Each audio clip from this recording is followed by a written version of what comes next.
Check, check.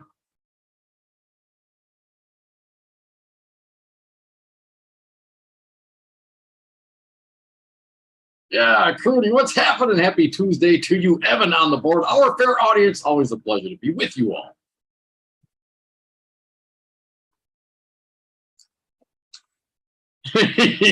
That's probably the case. That's how far we've come in this country in such a short period of time. I actually kind of feel a little bad for Liz Cheney.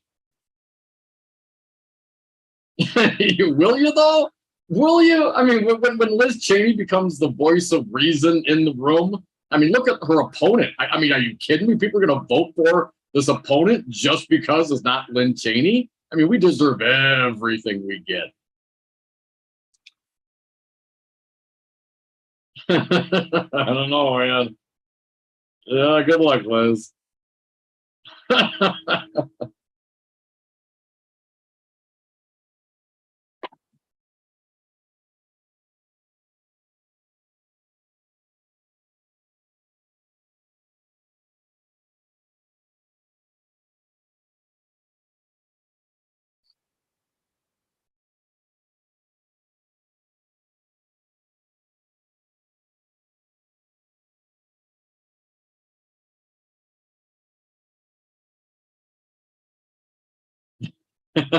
He's doing it. He's doing it.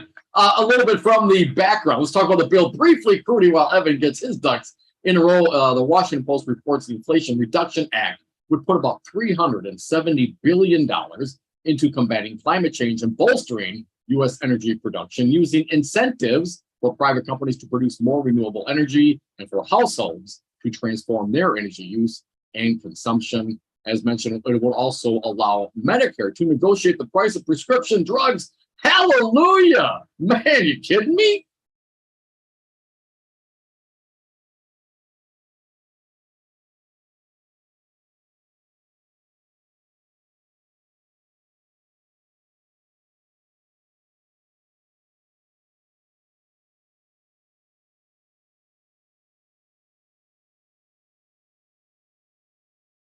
Yeah.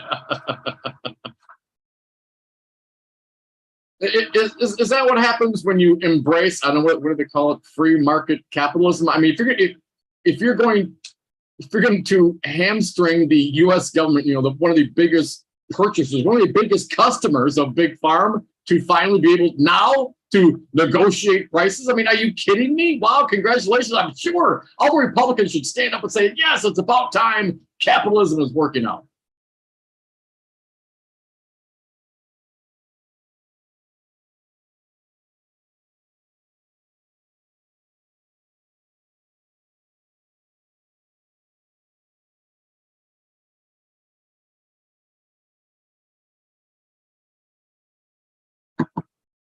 Well, Big Farm needs that diabetic money for them to, continue their research into better insulin. I mean, didn't the guys that invented insulin like give it away for $1? I mean, it's pretty obscene.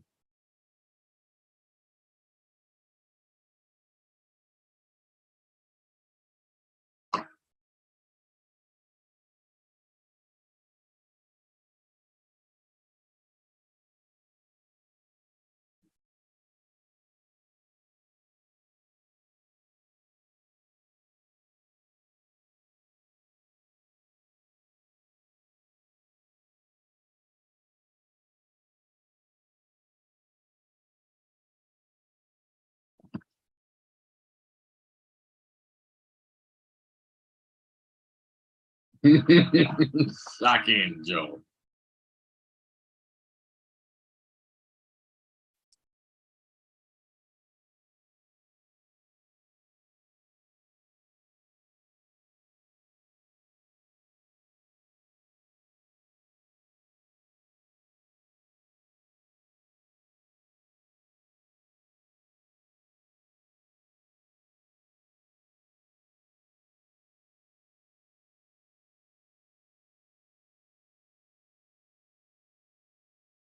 All right. That's a little deferred compensation for the next year. Then we'll make that cap.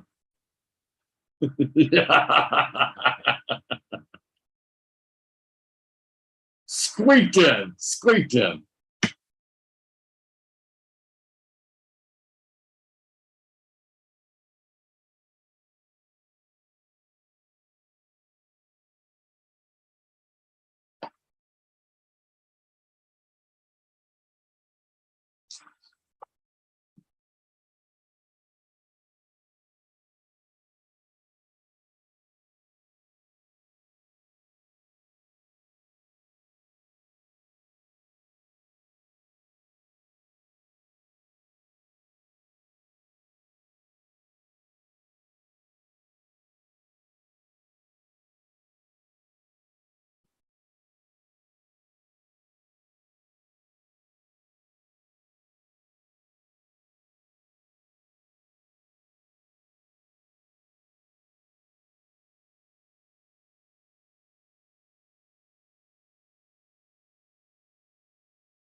Yep.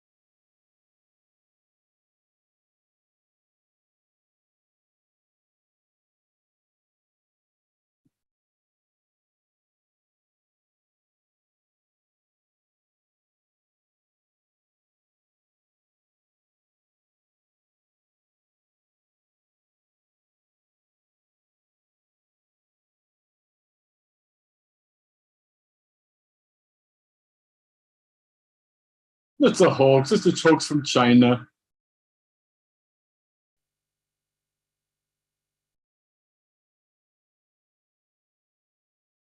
Yeah, it's not great, man. Yes, the headline. You better get your almonds now because we're not letting go of that weed. Briefly, the U.S. demands more water cuts as Colorado River hits dire lows. And the quote from this: "The Colorado River's decline has drained 3/4 of the water from the nation's largest reservoirs and falling closer than ever to levels where hydroelectric dams can't generate power, and millions of people lose access to drinking water and irrigation supplies across 7 states. A tier 2 shortage requiring cuts in water use that will diminish what Arizona gets by 21%, Nevada by 8%, and the country of Mexico by 7%. Yeesh. Long as we keep the straws, in this spot of the world, man. They tried to give it to Foxconn to suck as much water as they wanted, so it's not like they're not going to try to if they can get paid to do so, to draw some water outside of this area.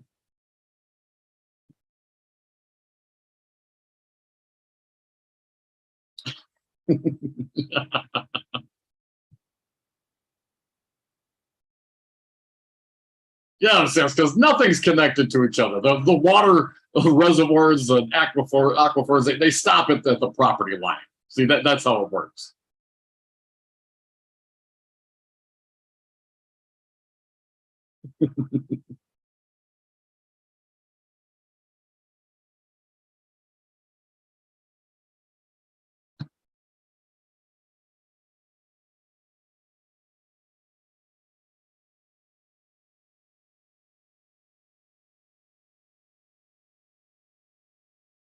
Well, you know why all the Republicans voted against it, Curdy? Because as the Post reports, to pay for the spending, the bill would raise hundreds of billions in revenue through new tax provision, the biggest of which will fall on the country's large corporations. It would also give the badly underfunded IRS the biggest budget increase in history.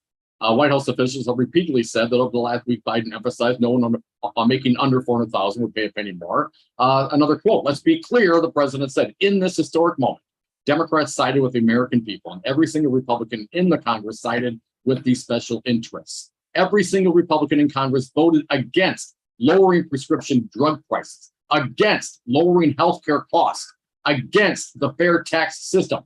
Every single Republican, every single one, voted against tackling the climate crisis, against lowering our energy costs, against creating good paying jobs.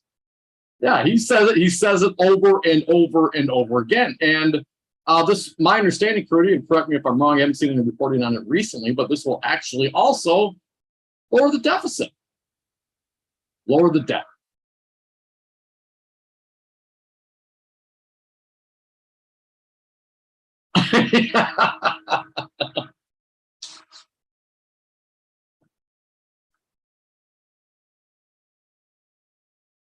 No, tax cuts, if you call tax cuts governance, yes, they're down with that, and obstruction, and a little coup, and some violations of the Espionage Act, and perhaps some minor assault and continual lying, and general cultish behavior.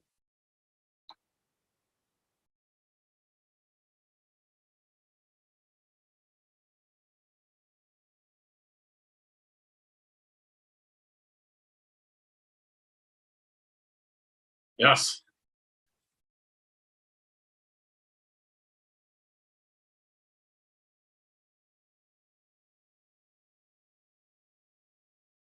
Did it for us, man, for you and me.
And we're back. Thank you for listening to the Devil's Advocates radio show. You can always join this political party at 844-967-2789.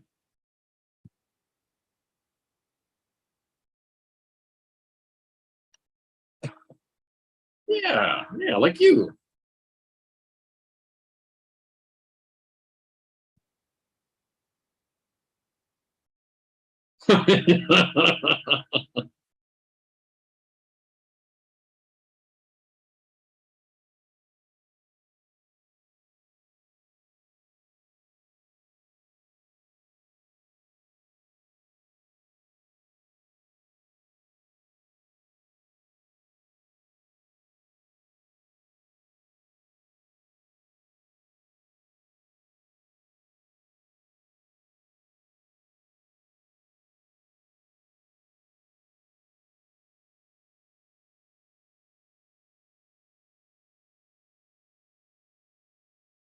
Weird how that works.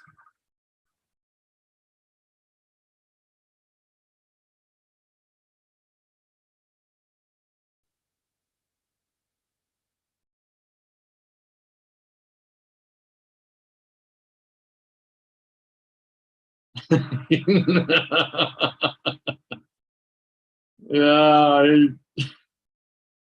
yeah, with all the work though, she doesn't look like she's barely over her 60s. And Trump's gonna need a sugar mama, given the way he's gonna be blowing through money defending himself. He's gonna need a producers type funder.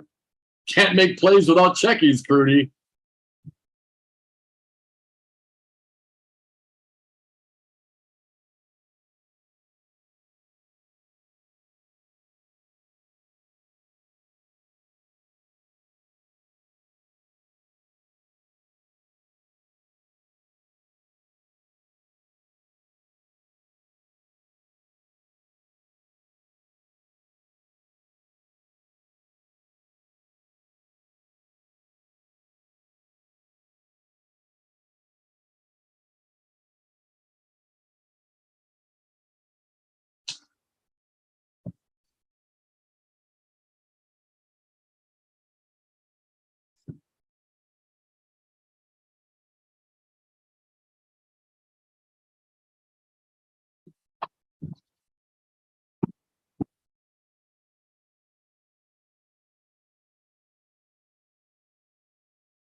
What?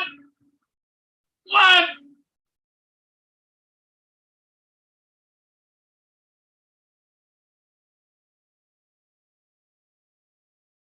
Now, can we assume then? I mean, I guess we don't know the ins and outs of their taxes, but is that going to happen every year? So, like in 5 years, those two families saved $1 trillion in taxes.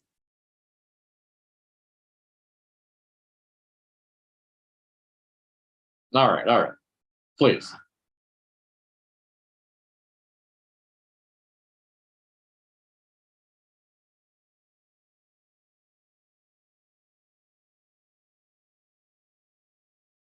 Gotcha. For two freaking families? That seems quite large. No, I mean, if you gotta, I'll say it's 225. I'm sorry, 250 billion for Hendricks and 250 billion for Uline. And what she put 6.5 million in this cycle. I mean, it seems like an easy trade-off, right? If you gotta invest 6.5, hell, double it, triple it, 65 million. Hell, 600. You know what I'm saying? It's a big return. Well, it's a bargain at any price. Buying yourself a U.S. senator and a tax cut of this sort. Dominic, just 82 ultra-wealthy households in America collectively walked away with $1 billion in tax savings in that single year. In that one year, yeah. Single year. The year the Trump tax cuts shepherded personally by Rojo. He was the lone dissenter. He's the one that jammed this tax cut in. For guys like me and the widow Hendricks. Yeah. I never threw out a party, though. No, you didn't give $6.5 million on this election cycle either. And Rojo's still defending it. He's still proud of his work. Johnson has defended his work on the tax break for small businesses and other so-called pass-through entities. And these businesses' profits pass through to the owners who pay taxes on their personal returns. Now, there are some other advantages. Let me tell you, I'm a small business owner, but even if I was a big business owner, business owners get to claim income. If you work for someone, the government takes taxes. I get to claim my taxes. I get to justify any write-off I want to. And if I were audited at some point in the future, well, they could disallow some of those write-offs, or maybe I'd never get audited. And I just take those big write-offs. You see a little difference in how people go about filing their taxes. So while no one wants to pay more taxes, I don't want to pay any more than the next guy. But I can tell you there are already some inherent differences in how people that own their own corporations get to file their taxes. And always file for the extension, Tom. Always. You still got to pay, and you got to pay the interest, but you can file the extension and do it later. Here's Ron's statement. My support for pass-through entities that represent over 95% of all businesses was guided by the necessity to keep them competitive with large publicly held C Corps and had nothing to do with any donor or discussions with nothing. Yeah, you don't even got to talk about it because we all know. Come back with us. The Devil's Advocates Radio Show. I'd like to think Ron did it for me, Dom. Oh, that's nice. Because Ron loved us. And then it all went bad. Come back. More Devil's Advocates. He doesn't bring a spotted cow anymore.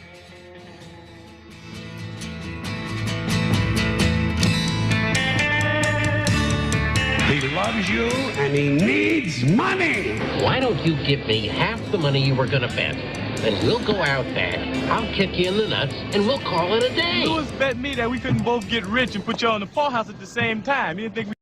When you're gonna turn on the radio, you gotta listen to Devil Radio 92.7. Hey everyone, Jason Hafman here to tell you about Dane by Local's Eat Local, Give Local event. On Thursday, August 18th, you can enjoy great local food and drinks while supporting area businesses and Dane by Local. It's easy and fun. Just go local for breakfast, lunch, dinner, that extra treat, and evening or afternoon drinks, and experience what our local restaurants have to offer. So get out there for Eat Local, Give Local on August 18th and help support a strong local economy. Find the complete list of participating businesses at danebylocal.com. 10 years ago, we opened with a single location. We had one glass blower, that's me, and a full display of artistically created glass pipes and products. Today, you've helped us grow to 3 successful locations.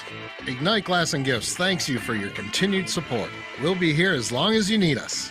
Madison's favorite for glass gifts and vape. Ignite Glass and Gifts, Monona Drive, Williamson Street, and Odana Road. 1 solid decade. Man, does that feel good. Biden signs landmark legislation. I'm Tim McGuire with an AP News Minute. President Biden touts the Inflation Reduction Act. With this law, the American people won and the special interests lost. He sees the new law as the nation's biggest step in fighting climate change. The Inflation Reduction Act invests $369 billion to take the most aggressive action ever in confronting the climate crisis and strengthening our energy security. It also allows Medicare to negotiate prescription drug prices as well as cap Medicare prescription copays at $2,000 a year. It extends health insurance premium subsidies and lowers energy costs. Federal Trade Commission has been investigating Amazon Prime since March of 2021. Company telling the Federal Trade Commission investigators have been hounding company founder Jeff Bezos and senior executives. Amazon has asked the FTC to cancel or extend the deadline to answer subpoenas. I'm Tim McGuire.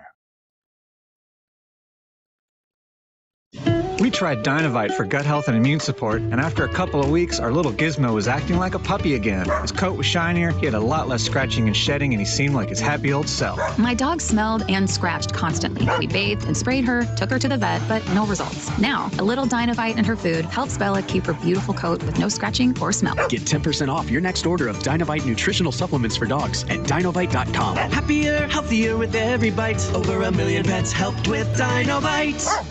If you're 19 or older with certain underlying medical conditions such as asthma or diabetes, you can get vaccinated against pneumococcal pneumonia, a potentially serious bacterial lung disease that can disrupt your life for weeks. If you're 65 or older, it is also recommended you get vaccinated against pneumococcal pneumonia. No matter the season, talk to your doctor about vaccination today and learn more at lung.org/protect yourself. A message from the American Lung Association in collaboration with Pfizer. Furnished by the For Civic Media, I'm Jane Natnair with your headlines. Wisconsin Republicans want more time to respond to a lawsuit filed by Democratic Governor Tony Evers and Attorney General Josh Kaul. The suit maintains a 1985 law allowing abortions up to the point of a fetus's viability supersedes Wisconsin's 1849 ban on nearly all abortions. The Milwaukee Journal-Sentinel reporting GOP leaders had until yesterday to respond. They've asked for an extension until September 14th. That extension has been granted until August 22nd. Wisconsin's criminal abortion ban, which originated in 1849 before the Civil War and well before women had the right to vote, bans nearly all abortions in the state, including in cases of rape and incest. The suit filed in June. At the time, Assembly Speaker Robin Vos said in a statement that abortion isn't health care. Partly cloudy skies today, high of 80, clear tonight, low 57. You're listening to Devil Radio, 92.7 FM, WTTN, 1580 AM.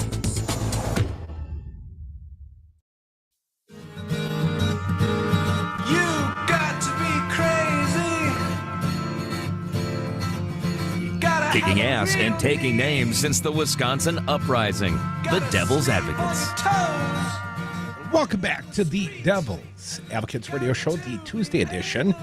Dom, we're going to talk a little more about Rojo, the senator from the great state of Wisconsin. You're getting all choked up just talking about it. Clear my throat. Rojo's stuck.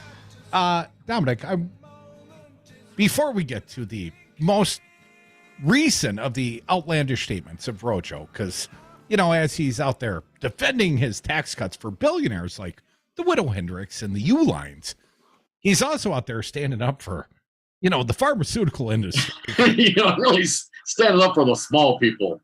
Against patients and capping pharmaceutical costs for the patients. Now, my understanding, this new piece of legislation caps pharmaceutical costs per individual at $2,000 a year.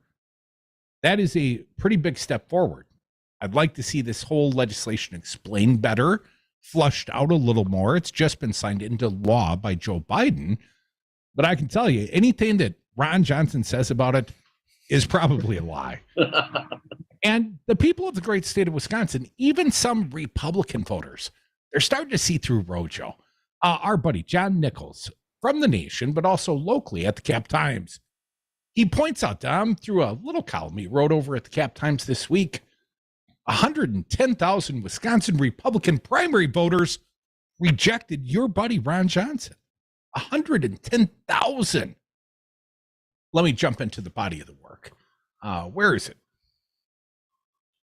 Where is it? I just want to get to the numbers. Here it is. Schrader was the opponent of Ron Johnson. His primary opponent. His primary opponent, Schrader, had the truth on his side, but little else. Johnson's campaign spent $15 million before the primary. So Rojo's $15 million in already, trying to defend himself, blanketing the airwaves with ads. And I tell you, outstate Wisconsin, it is filthy with Ron Johnson and Tim Michaels ads. And some people are going, well, what happened to Becky Clayfish? What happened in the gubernatorial primary? Millions of dollars spent on right-wing talk radio and radio of all formats, but the state is filthy with them. And here in the Madison and Milwaukee markets where I spend more of my time, you know, I see the ads, I see the TV ads, but I'm telling you, man, Rojo is filthy on the airways. 15 million and counting. 15 million. 15.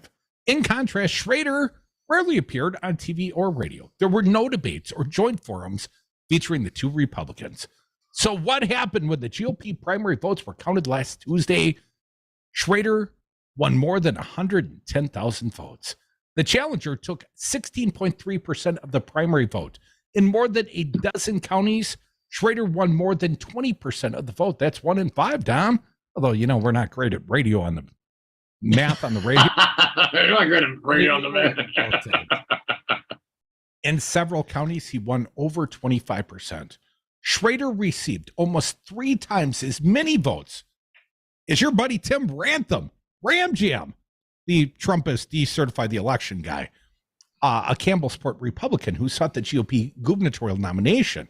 Ram Jam, who raised and spent nearly $200,000 on his primary campaign, and who was featured in the primary debate with former Lieutenant Governor Rebecca Clayfish and the multi-millionaire Tim Michaels was a high-profile contender who got substantial media coverage.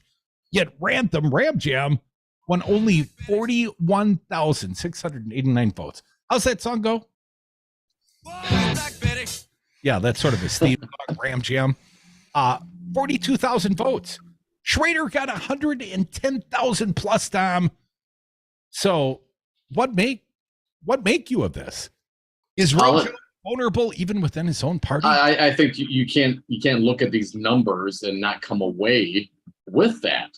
I think that certainly seems to be the case. I mean, you're talking about, and again, it certainly depends on which counties you're talking about. But if in a couple of counties, more than a dozen, Schrader gets over 20% of the vote, and several over 25% of the vote.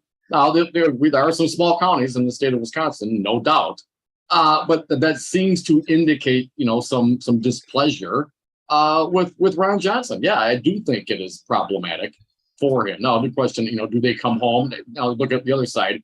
Ramtham had other competitors, right? There were more people in that race for the governor than there were for Senate. So that would divide up some of those opposing votes. We added all those votes up. Well, okay. John Nichols does also point out there was a U.S. senatorial primary on the Democratic side. And you could say, yeah, but all the major contenders, they got out.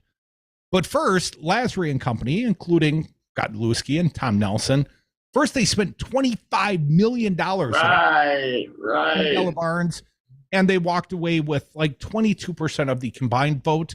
Mandela had 78% support in the primary. And all those names were still on the ballot. So consider that. Also, the survey from Marquette University, the university polling. In one survey, the one-on-one matchup with the Republican incumbent, 91% of Democrats said they were for Barnes. In contrast, only 86% of Republicans said they were for Johnson.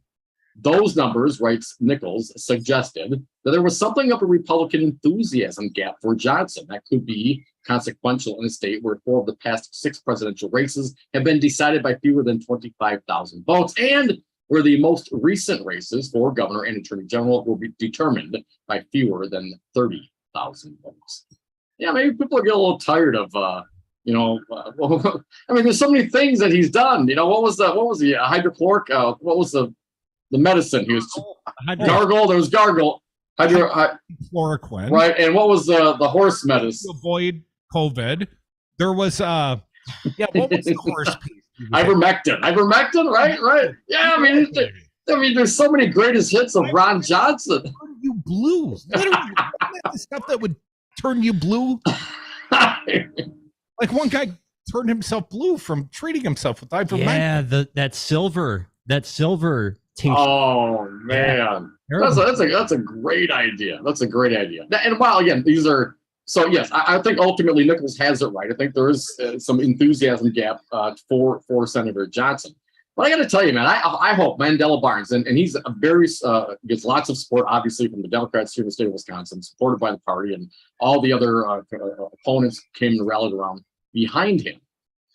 Such a contrast of background and character and upbringing, right? Son of an third shift auto worker. We've heard the story over and over again. I think it's going to be a fantastic contrast between him and current, soon-to-be former Senator Ron Johnson. I mean, Ron Johnson, we're talking about these things today. He's down for, billions of dollars in tax cuts, hundreds of millions of dollars of tax cuts for his donors. They may say, oh, we never talked about it. And again, you don't have to. Not wink, wink, we're all in the club together. You know what I'm saying? You're not. Mandela Barnes is not. We are not in that club. And he goes, Senator Johnson, to that point in supporting the pharmaceutical industry. Same thing. Well, let's hear Rojo. Let's not put words in the man's mouth. He can speak for himself. He went to Brian Kilmeade on the Fox News Network, the radio version, and he had this to say earlier today. And Evan, we appreciate your hard work in pulling this sound. Let's play it for the fair audience. Cut number 1. The other thing that you have with pharmaceuticals, they say, wouldn't it be great if Medicare got a chance to bid on their on pharmaceutical prices? But the thing that the bad side about that is the pharmaceutical industry is going to pay a huge price, and we're going to pay the price on innovation. Correct? Correct. And by the way, any money we raise from that is going to be spent misallocated to the Green New Deal. it's not going to, from what I can see, it's not going to go to reduce premiums for Medicare or to bolster that program and, make it more sustainable. But you're absolutely right. When you start punishing the pharmaceutical industry, you're going to have fewer life-saving drugs. That's not a good thing. What bunk? I mean, let's think about this. If the overinflated prices that we, the people, through our government, have been paying the pharmaceuticals, we've been essentially been funding their research. Is that what it comes down to? Because so we should pay a premium. Yes. We, the American people, should continue to pay a premium. Because otherwise, they won't do the research. I mean, it's how very Trumpian. Hey, it's a nice healthcare system you got there. It'd be terrible if something happened to it and you didn't get any more pharmaceuticals. You know what I'm saying? Nudge, nudge, wink, wink. Well, also consider the specific population as Kilby, the host, asking the tough questions. I'm correct, am I not? Medicaid and Medicare. Well, Medicaid is presumably disabled people and poor people, and Medicare is seniors. So these are blocks of people that don't have a lot of financial clout, let's just say, but collectively they add up to a big number. But Ron is worried that poor people and seniors are going to have an unfair negotiating advantage against big pharma. It won't be fair to big pharma. Who's going to advance the drugs if big pharma doesn't continue to fleece the American government over its prescription drug pricing? That's exactly what they're saying. Just talk about some top line numbers here from Fortune.com. The pharmaceutical industry had a big year in 2021. The 10 largest pharma companies by revenue spanned 5 countries and brought in a collective $734.8 billion in revenue and $130.6 billion in profits, according to the 2022 Fortune Global 500 released earlier this month. This was in August, so this is very current. My number on that grid, again, these are just the top 10. These represent international companies as well. That's about a 17, just under an 18% profit margin. The pharmaceutical companies represented on the Global 500, which ranks the world's largest companies by revenue, generated, get this one, 98.2% profit growth on average from the previous year. Hell, man, pandemic, that's when you make some money. So they made all that extra money. The COVID-19 pandemic provided a tremendous opportunity for some drug companies to expand their operations as they got involved with the manufacture and distribution of vaccines. More than 12.2 billion doses have been administered globally as of July 17th, and 68.8% of the world's population is at least partially vaccinated against COVID-19. For Pfizer, that's the vaccine I have, it ranks 4th out of all global pharmaceutical companies by revenue. COVID-19 vaccine production made up nearly half of its annual revenue, accounting for $36.8 billion in total. Revenues for all vaccines are expected to reach $47 billion by 2025.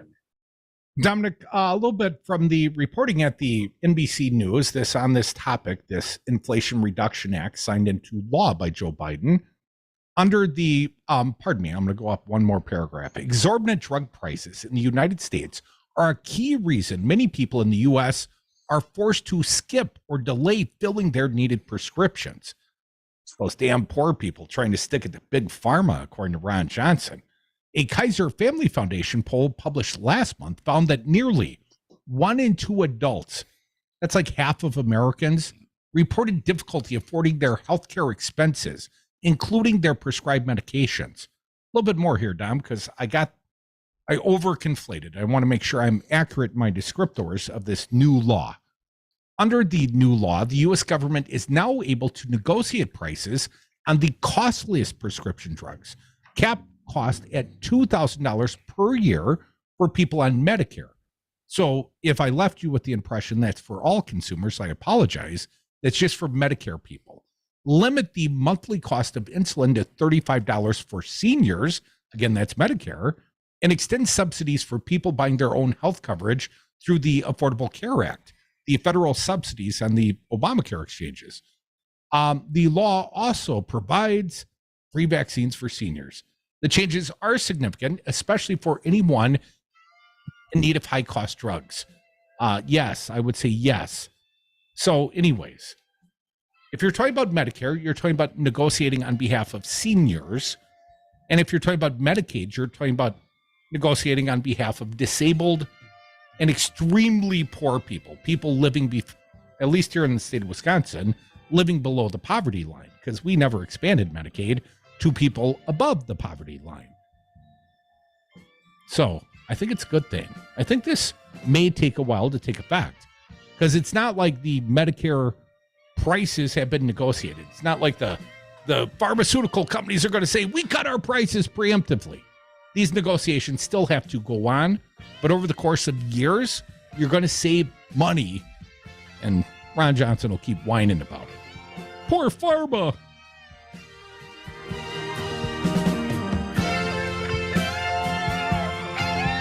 You take drugs, Danny? I don't care what drug will work.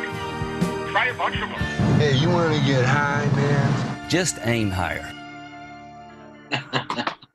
I love this song. I love nachos. Loving everything? You might be buzzed. You know what I'd love? A ride when it's time to head out. If you see a buzz warning sign, call for a ride when it's time to go home. Buzz driving is drunk driving. A message from NHTSA and the Ad Council. Taking them on their first real roller coaster. Okay, buddy, come on over. I don't know. Let's measure. Okay.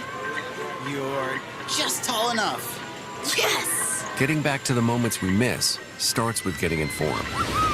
Get the latest info about COVID-19 vaccines at getvaccineanswers.org.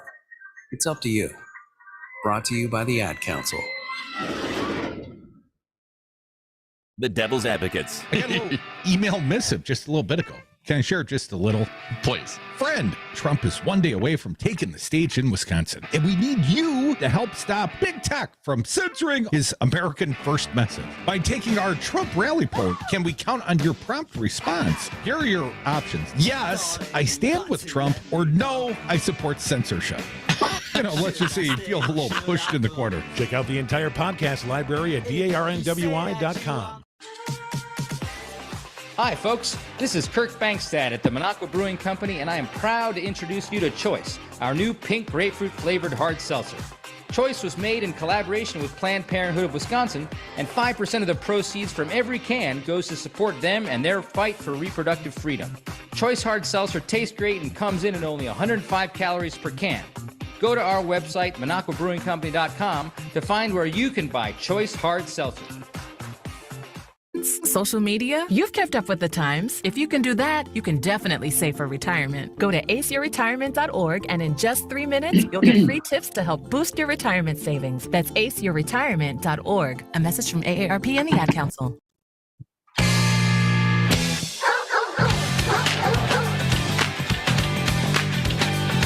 The Devil's Advocates. So relevant, they have 1 foot in tomorrow. And we are back. Thank you for listening to the Devil's Advocates radio show. Phone lines always open for your take at 844-967-2789.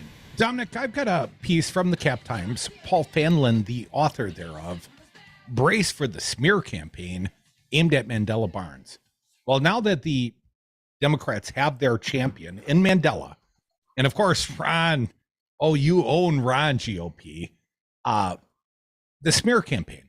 I've heard this race, the most recent figures I've seen just on the Senate race, $136 million race just in Wisconsin. Does that include the $25 million already spent by Mandela's primary opponents? Right. Anyways, Fanlin writes, our state's race for the U.S. Senate this fall will be as closely watched and probably as negative as any in the nation. That's because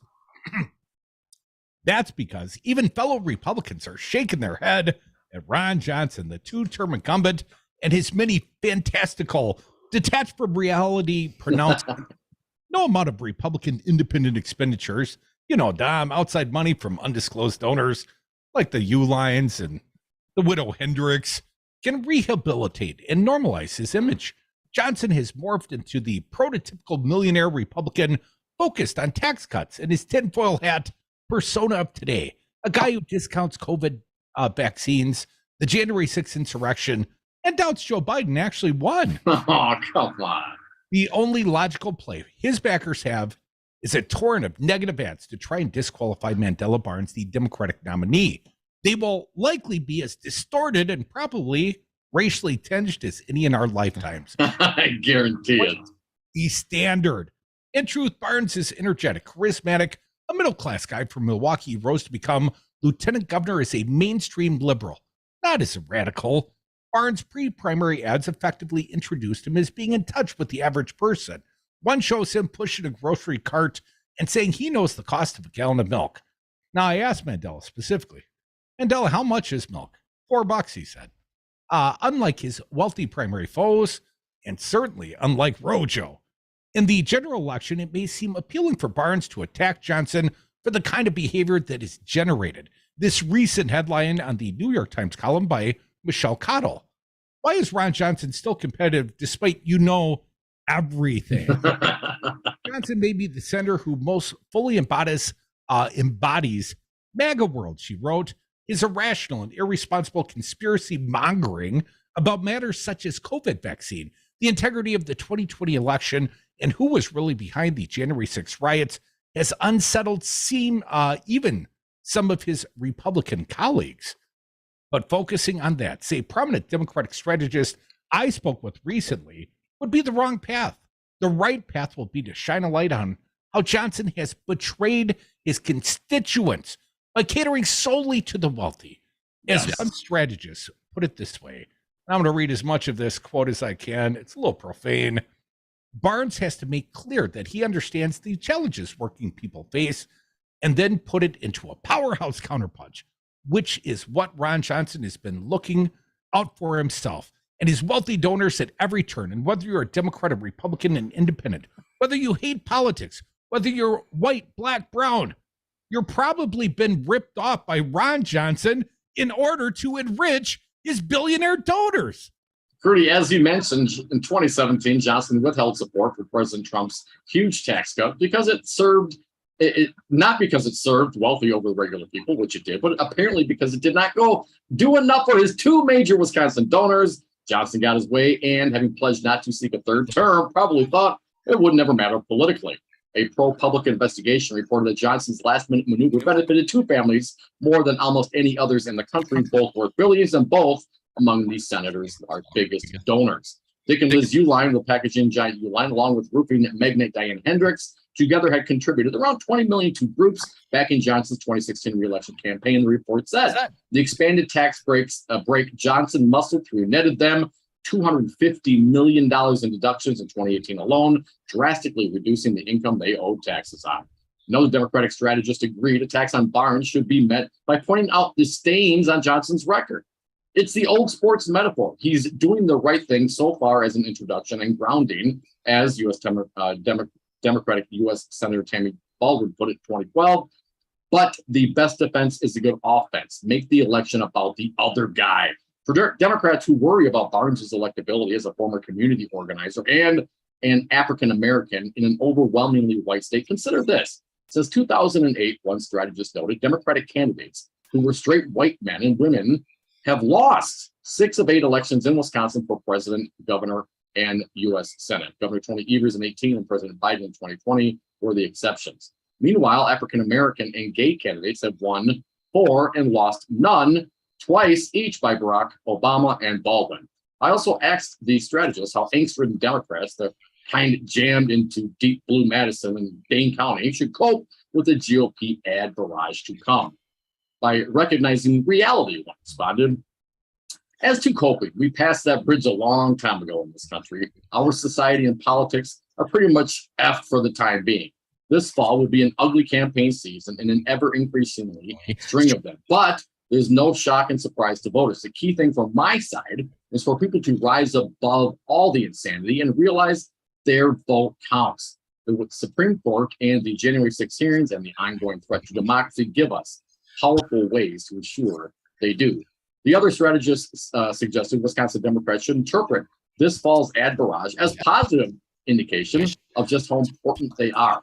The thing to remember is that in Wisconsin, almost uniquely in the United States and almost uniquely in history, a tiny number of votes can sway statewide elections, that wind up changing the game for the entire country over and over and over.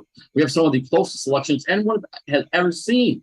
And that means that every Wisconsin voter has a superpower. If you don't like the way things are going, you can do something about it, unlike people who live in states that are deep blue or deep red. So Barnes should make the election about his understanding and embrace of middle-class pocketbook issues, and his supporters should keep reminding themselves of their superpowers.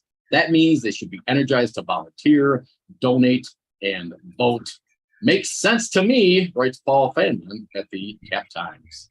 Dominic, what is your superpower? My superpower? Patience.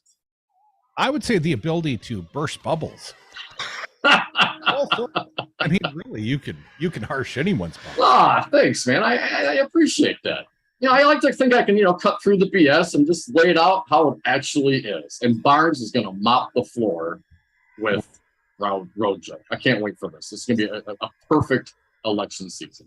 I think it will be very close. I mean, historically speaking, nearly every race in the state of Wisconsin is very, very close. I am less concerned about the racism here in the state of Wisconsin. I mean, I think it's some interesting stats that Fanlin quotes.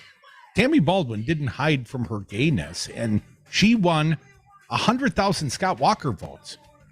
And of course, Mandela Barnes is black, if you hadn't noticed. But so was, who's that guy? Barack Hussein. Yeah, the Hussein guy. Yeah, and he won like 58 out of 72 Wisconsin counties. Come back. Hour 2 of the Devil's Advocates is next. This staffer stated that Senator Johnson wished to hand-deliver to the vice president the fake electors' votes from Michigan and Wisconsin.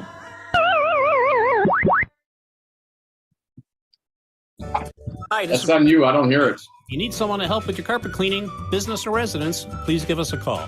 We have the best system available and an amazing team of friendly technicians. Call us at 848-9000 or schedule online at zeroresmadison.com. Hi, I'm a pleasant voice reminding you to enable Devil Radio before playing Devil Radio. First, you have to enable Devil Radio, which should be natural to Wisconsinites. Just say, Alexa, enable Devil Radio. Then firmly and confidently say, Alexa, play Devil Radio. This should conjure the Devil Radio app, available at the App Store. Listen to the Empowered Caregiver Show each Saturday and Sunday morning at 8 a.m. with hosts Liza Hellenbrand and Kristen Voss. Right here on Devil Radio 92.7 FM and WTTN 1580 AM. You are listening to WTTN 1580 AM Columbus, W224 EG Madison. Always streaming on the Devil Radio. AP News, I'm Tim McGuire. President Biden signs the Democrats' climate change and health care bill into law. The president has called it the final piece of his pared-down domestic agenda. One of the most significant laws in our history. This is the most substantial federal investment in history to fight climate change and would cap prescription drug cost at $2,000 out of pocket annually for Medicare recipients. With this law, the American people won and the special interests lost. The measure is paid for by new taxes on large companies and stepped up IRS enforcement of the wealthy. No one, let me emphasize, no one earning less than $400,000 a year will pay a penny more in federal taxes. Democrats are hoping the recent string of successes will jumpstart their chances of maintaining control in the November midterms. Ed Donahue, Washington. Wyoming Republican Representative Liz Cheney, the co-chair of the January 6th committee and an unapologetic foe of former President Donald Trump, is expected to lose her primary today to a candidate backed by Trump. Her future is now on the line in a state where Trump won big in 2020. She just sort of turned her back on him. She turned right around and voted against us. Republicans Olivia Tanner and Dan Winder say Cheney's Trump bashing will cost her. Brett McPeak wants to reward her. Her standing up for the truth and the Constitution is what got her my vote. Trump has already helped install loyalists in key elections nationwide as he looks to reshape the GOP in his image. Sagar Magani, Washington. Alaska voters get their first shot at using ranked voting in a statewide race in a special House election in which Sarah Palin attempts to return to elected office. Also, Republican Senator Lisa Murkowski faces 18 challengers in a primary in which the top 4 vote getters will advance to November's general election. This is AP News. Population growth. We tried Dynovite for gut health and immune support, and after a couple of weeks, our little Gizmo was acting like a puppy again. His coat was shinier, he had a lot less scratching and shedding, and he seemed like his happy old self. My dog smelled and scratched constantly. We bathed and sprayed her, took her to the vet, but no results. Now, a little Dynovite in her food helps Bella keep her beautiful coat with no scratching or smell. Get 10% off your next order of Dynovite nutritional supplements for dogs at Dynovite.com. Happier, healthier with every bite. Over 1 million pets helped with Dynovite. If you're 19 or older with certain underlying medical conditions such as asthma or diabetes, you can get vaccinated against pneumococcal pneumonia, a potentially serious bacterial lung disease that can disrupt your life for weeks. If you're 65 or older, it is also recommended you get vaccinated against pneumococcal pneumonia. No matter the season, talk to your doctor about vaccination today and learn more at lung.org/protect yourself. A message from the American Lung Association in collaboration with Pfizer. Furnished by the This is the radio station you were looking for. Devil Radio 92.7. It surrounds us, it penetrates us, it binds the world together. Help me, Devil Radio. You're my only hope. Listen to your favorite political talkers no matter where you are. 92.7 FM in Madison and Eastern Dane County, 1580 AM Columbus, north of Madison, and for daytime east-west commutes on I-94, 101 FM in the Shaw, and 540 AM covering eastern Wisconsin all day and covering the Milwaukee Metro, the Wow Counties, Racine, and Kenosha 24/7. Download the free Devil Radio app for your smartphone and take both stations with you everywhere. No excuses, just listen.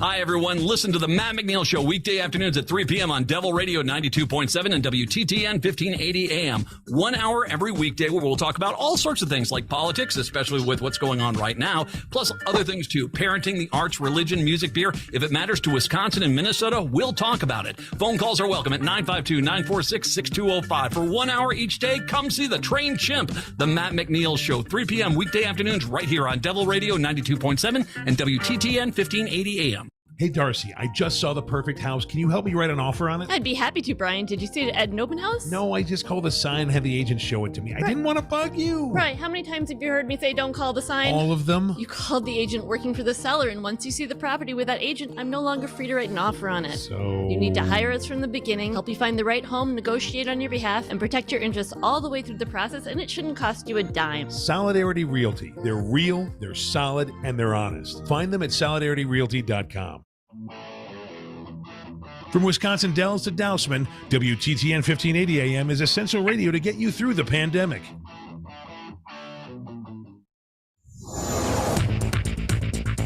For Civic Media, I'm Jane Matnier with your headlines. A federal appeals court says Dane County health officials did not violate free speech protections when they cited a Middleton cafe for advertising itself as a mask-free zone in the early months of the COVID pandemic. Hellbox Cafe posting a sign in July 2020 saying the shop was mask-free in defiance of a county mask mandate. The shop cited 3 times for failing to comply. Hellbox sued, alleging the county retaliated against the cafe for exercising free speech. A 3-judge panel from the 7th U.S. Circuit Court of Appeals ruled Monday Hellbox failed to show any evidence of retaliation. After bouncing back and forth between high and medium levels of COVID-19, Dane County is back to high, due in part to a higher rate of hospital admissions. The health department advising people to stay up to date on vaccines and wear a properly fitted mask. Partly cloudy skies today, high of 80, clear tonight, low 57. You're listening to Devil Radio, 92.7 FM, WTTN, 1580 AM. Devil Radio programming is produced live in the Solidarity Realty studios. Find them at solidarityrealty.com. Solidarity Realty. There is an alternative. Warning, you are about to listen to the greatest radio show ever. And due to contractual obligations and to shield our airwaves and corporate licensees from any semblance of liability, responsibility, and gullibility, we must tell you the views represented on this show are not necessarily those of this station or its management. This radio show contains differing points of view on current political topics, and due to the nature of its contents, it should be heard by everyone. Thank you for listening. 3, 2, 1. Now live from the Devil Radio studios in Madison, Wisconsin, where the political party is just beginning. Welcome to the Devil's Advocate Show. Friends proving it's never personal, only politics. Please allow me to introduce myself. Here is your host, Mike Crute. Welcome back to the Devil's Advocates Radio Show, the Tuesday edition. It is a primary day in the great state of Wyoming. That's Liz Cheney territory. It used to be Liz Cheney territory. Now it's Megaland. We find ourselves oddly rooting for Liz. Also, we've had a lot of conversation today, about U.S. Senator Ron Johnson. What an inadequate representative of our state he makes. And, you know, he's great if you're a billionaire. He's all down for you if you're a pharmaceutical giant. But if you're a Medicare recipient, he'd really like to revisit your... And above and beyond that, he doesn't want you negotiating with those poor, big pharmaceutical companies. Well, if you do so, how are they ever going to find the money to scrape up for a little bit of R&D? So, you know, hate to see all that R&D go away. You know, because someone's got to research the ivermectin and all that kind of stuff. Yeah. Lots of ivermectin use. Well, Dominic, you know, many of these crazy loon ball candidates, well, they're Trump endorsed, of course. And I want to take you there. Jennifer Rubin does as well at the Washington Post. She's got a little opinion piece. The GOP is paying the price for Trump's loopy, she calls them, Senate candidates. That's a nice way to put it. Loopy. Thanks to defeated former President Donald Trump, Republicans have nominated a host of unqualified, extreme, loopy Senate candidates for the midterms. The party is now paying the price. The New York Times reports on the latest indication that the party is facing fundraising woes. You don't say. The National Republican Senatorial Committee has cut more than $5 million in Pennsylvania, including its reservations in the Philly media market, according to two media tracking sources. It also cut more than $2 million in Wisconsin. No wonder why Rojo needs the widow Hendricks to throw a little fundraiser for him, Tom. He's down $2 million in spending and about $2 million in the biggest media markets in Arizona. The candidates in each of these states, Dr. Oz in Pennsylvania, Rojo in Wisconsin, and Blake Masters in Arizona, are all Trump favorites. Johnson, Rojo, seems to have never met a MAGA conspiracy theory he didn't like. Masters is a flat-out election denier and a crank, and Oz, a multimillionaire known for hawking snake oil medical cures, unsurprisingly turned out to be a rotten candidate who has been mocked as a carpetbagger disguised at Jersey.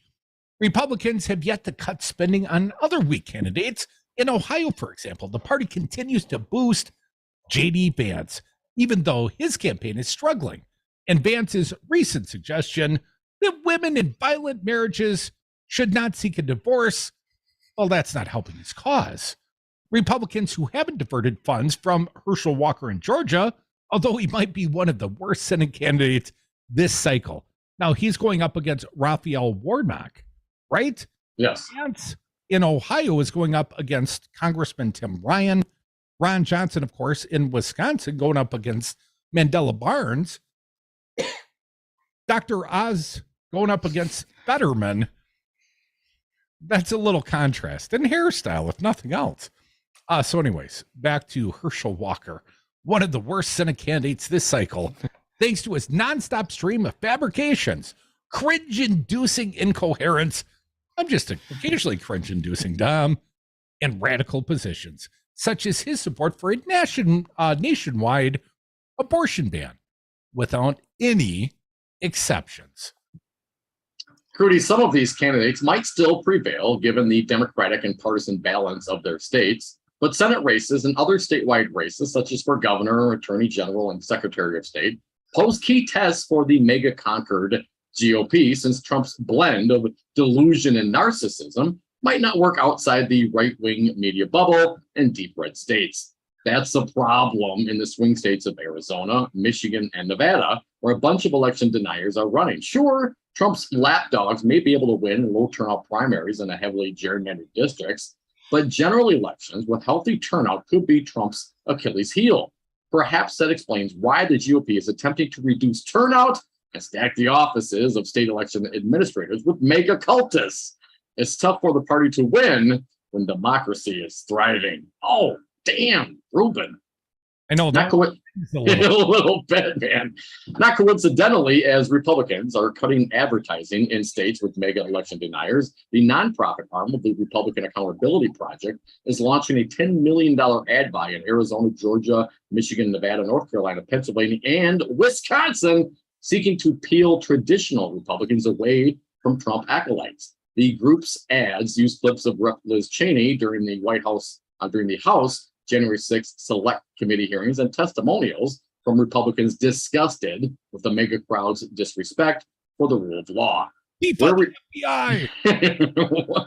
Where Republicans sense they might be wasting money on losers, RIP is putting its foot on the gas. Both sides seem to agree which candidates are the GOP's weakest links. Just as Trump's obsession with the big lie of a stolen election arguably cost Republicans 2 critical Senate seats in Georgia, it would be fitting if Trump's mega endorsements once more kept Senator Mitch McConnell from regaining the majority leader title. The Kentucky Republicans' inability to break with Trump once and for all, ergo refusing to vote to remove Trump during his impeachment trials, helping block a bipartisan January 6th commission, declining to condemn Trump's retention of highly classified documents, for example, might deprive McConnell of the thing he craves most: power.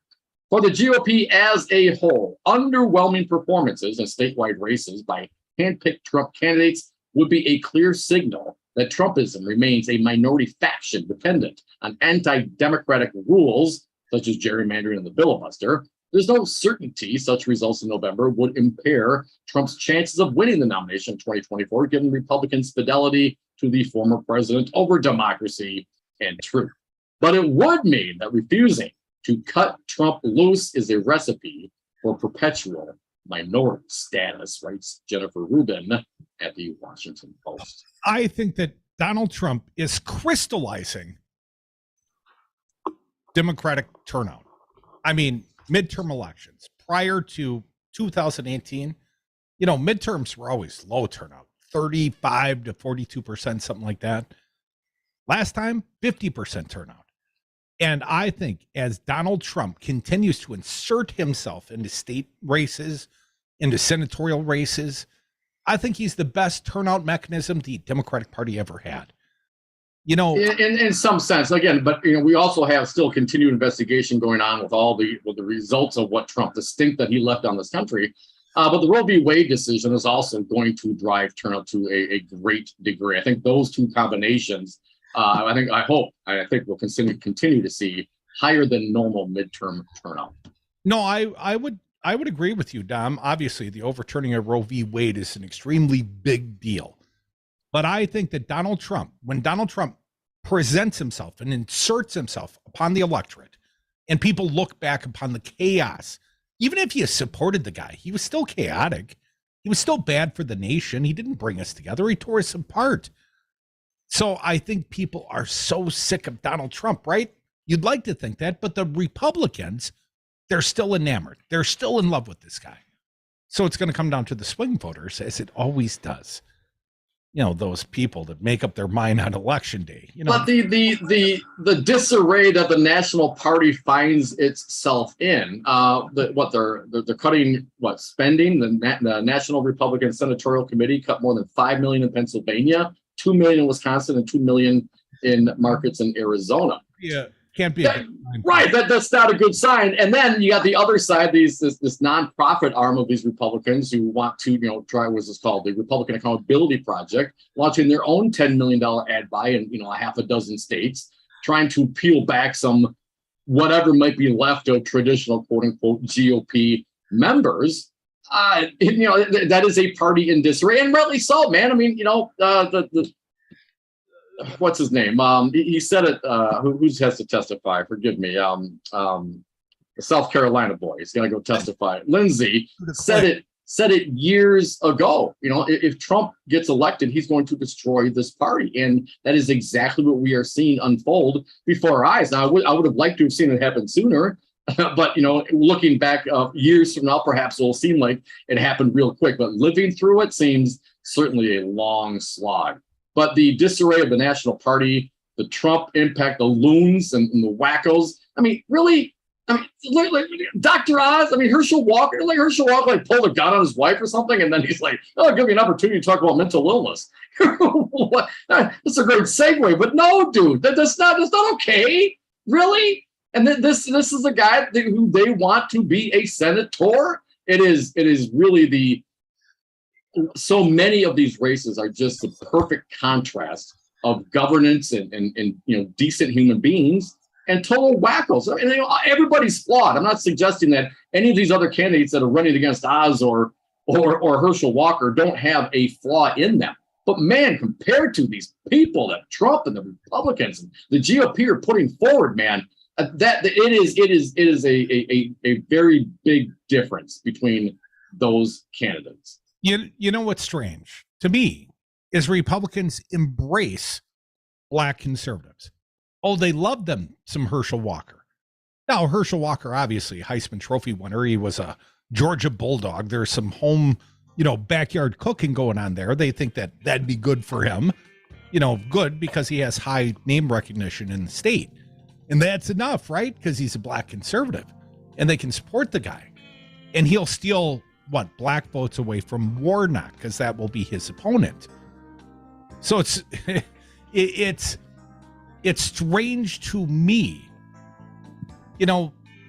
Diamond and Silk, that if you find a black that is supportive of Donald Trump, they just embrace that character. So look at Sheriff David A. Clark Jr. Oh, they love that guy. Oh, yes, they certainly did. They used to anyways. But why was David A. Clark Jr. not acceptable? Right. Administration. What is in his closet that makes him unacceptable for Trump? You think on that. Then come back. More Devil's Advocates. 844-967-2789. Listen to him, man. He's just crazy enough to do it. Tom has been a teacher for over 40 years. One day, I think one of the students had asked the question and he didn't remember the answer. And I also noticed that he was letting his class out earlier than they were supposed to let out. I was really starting to worry. Levi and I talked about how it would change our lives, but he was there beside me. When something feels different, it could be Alzheimer's. Now is the time to talk. Visit alz.org/ourstories to learn more. A message from the Alzheimer's Association and the Ad Council. President Trump lost the election. Joe Biden won the election. Collectively, Republicans got 1.661 million votes, 51,000 more votes than Trump got. He exhausted his cases. He exhausted the court challenges. All the Republicans voted for Trump the way they voted for the assembly candidates. He would have won. It was not rigged. It was not stolen. Donald Trump lost the election. Joe Biden won the election. It's really clear. This message was paid for by the People for People Corporation. Donate online at p4ppc.org. The Devil's Advocates. The plaintiff, Donald J. Trump, hereby serves his suit against the defendants, Hillary Clinton and her cohorts, orchestrated an unthinkable plot, one that shocks the conscience and is an affront to the nation's democracy. This week on Fox. You know what I mean? Like you're throwing a few too many adverbs and adjectives in this sentence. One man, one mission. Donald Trump gets made fun of. This is Watergate 2. Making radio great again. I may never have met you. We don't go way back. Maybe we wouldn't even be friends if we did. But when you wear a mask, you have my respect. Because your mask doesn't protect you. It protects me. I wear my mask to protect you. Mask up, America. Brought to you by the Ad Council.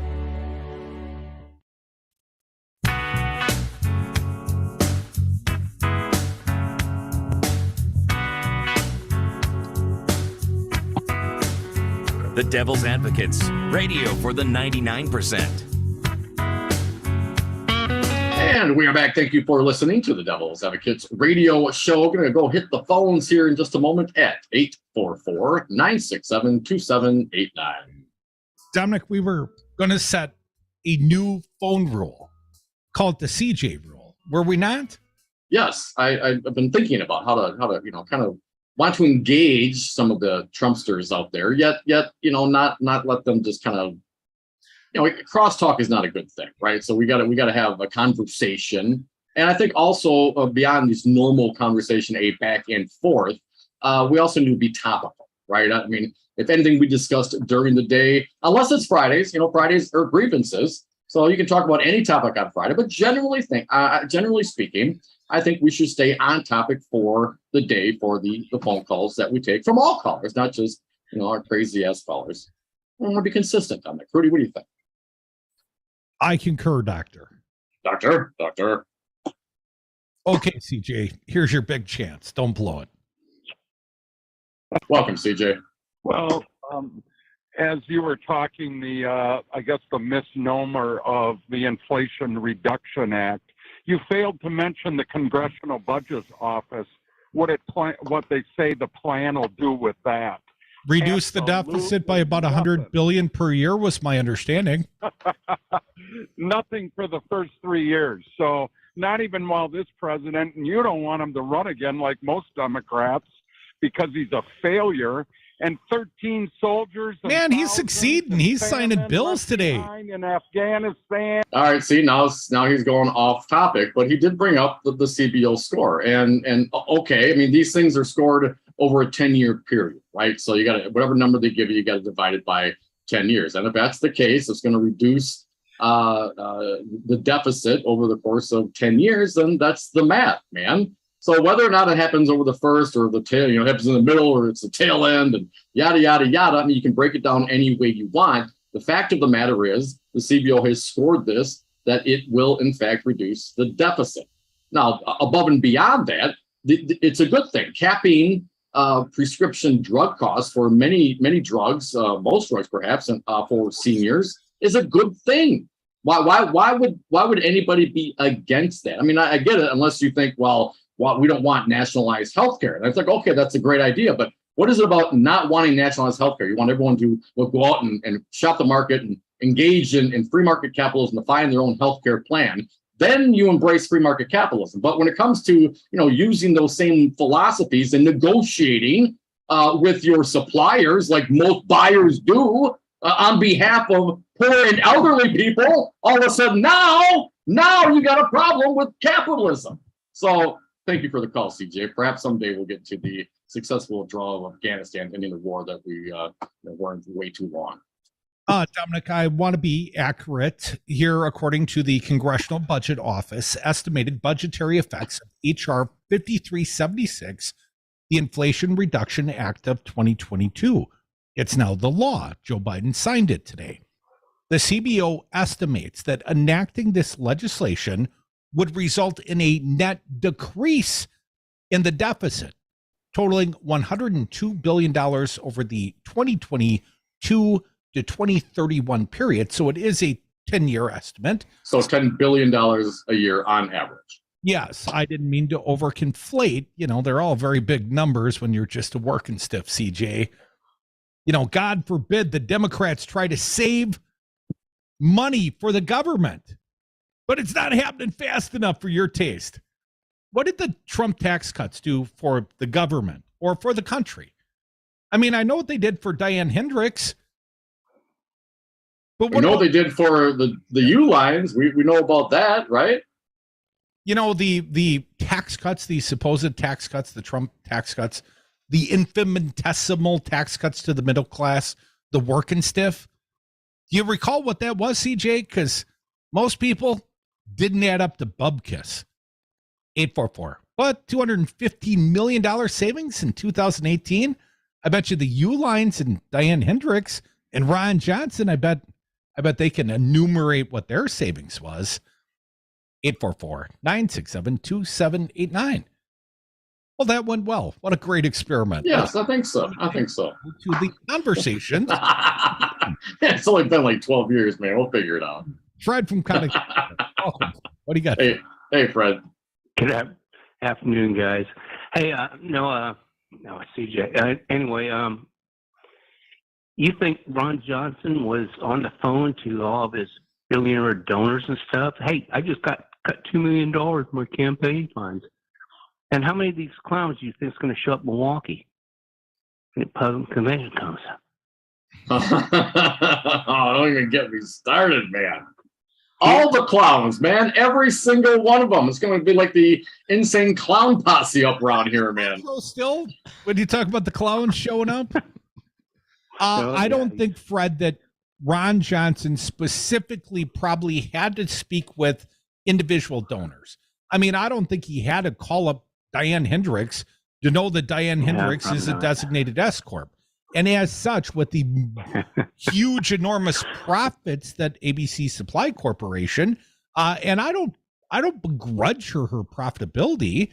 It just bugs the you-know-what out of me that she invests in buying politicians and they sell so cheaply. Oh, so cheap, Fred. I mean, if I were a politician, I would triple. I would quadruple my price, man. What a great investment, though. If you could buy a Ron Johnson for $6.5 million, and you can turn yourself a tax savings of $215 million spread across two families. Exactly. But, call it halfsies. Exactly. If you could save $100 million by investing $6.5 million, what a great investment you made in buying yourself a conscious lacking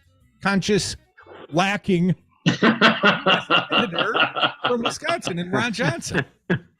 And you think the fact that Ron is rich. I mean, what was Herb Kohl saying? Nobody's senator but yours. Because if you're rich, acknowledge you're rich. But what Ron say? Oh, I only doubled my net worth. I should have quadrupled it. Yeah, I feel for you, sir. Yeah. I feel for you.